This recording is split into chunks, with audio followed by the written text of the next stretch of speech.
নমস্কার বন্ধুরা, আশা করছি তোমরা সবাই খুব ভালো আছো। তো অনেক দিন হয়ে গেল, কুলের সিজন তো শেষ হয়ে গেল, কিন্তু কুলের ভিডিওটা তো আর করা হলো না। ভেবেছিলাম কুল মাখা করব সবাই মিলে, গরমের দুপুরে, ফাল্গুনের দুপুরে একটু আড্ডা মারবো, একটু কুল মাখা করে খাবো ধনে পাতা দিয়ে, কাসুন্দি দিয়ে। সে আর হলো না। তো তোমরা কুলের ভিডিও তোমাদের দেখানো হয়নি, তোমরা একটু দেখো যে কিভাবে আমাদের গাছে কুল হয়েছিল। আমাদের পাশে মাসিমাদের বাড়িতে প্রচুর কুল হয় এই গাছটায়। আর আমি লাইভ ভিডিও করেছিলাম ওদের চালে উঠে। আর কুলটা একটু টক টক মিষ্টি মিষ্টি, খেতে খুবই সুন্দর। তো বন্ধুরা দেখো, এই একটা নতুন গাছের সন্ধান পেলাম। এই গাছটা যদি তোমরা কেউ চেনো বা নাম জানো, তাহলে অবশ্যই অবশ্যই কমেন্টে গাছটার নামটা বলবে, কমেন্ট করে বলো। ফলটা দেখা যাবে, দেখো একদম সম্পূর্ণ আমার কাছে নতুন গাছ। আর এই ফলটাও কেমন খেতে সেটাও তোমরা যদি জেনে থাকো তাহলে বলো।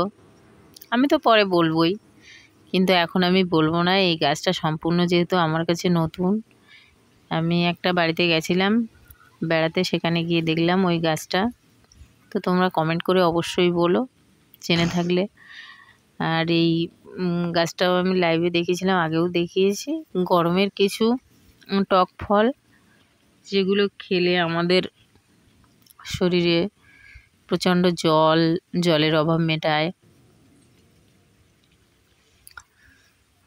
বা বিভিন্ন ধরনের উপকার আছে। এইসব ফলগুলো প্রচুর পরিমাণে ভিটামিন সি থাকে, জলের অভাব মেটায়।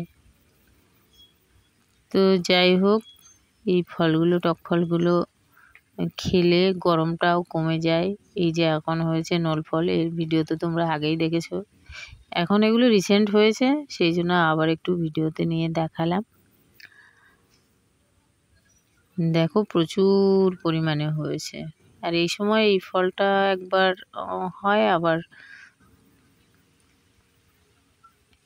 বর্ষাকালের দিকে 2-3 বার হয়।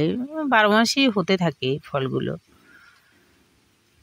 তো এখন এই পেকে যাওয়ার সময় খুবই ভালো, এগুলো খুবই উপকারী।